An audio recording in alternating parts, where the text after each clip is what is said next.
Today we are solving question number 14. Monkey starts 0 0 at the xy plane on the period 1. From any position xy in a period, the monkey can only jump AB in the next period and be in this. So how many possible position can the monkey be in period 2? So monkey problem has a lot of other appearances in the ISI.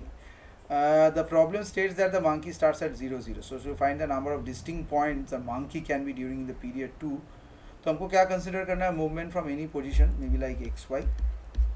Okay, so from the position 0 0 in period 1, the monkey can move like 1 1 1 0 1 minus 1 0 1 0 0 0 minus 1 minus 1 1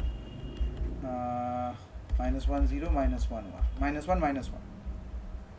Okay, so these positions represent all possible combinations if in this. So here इसके बाद और कुछ नहीं हो सकता. 4 5 6 7 8 9 different positions, and that's our answer.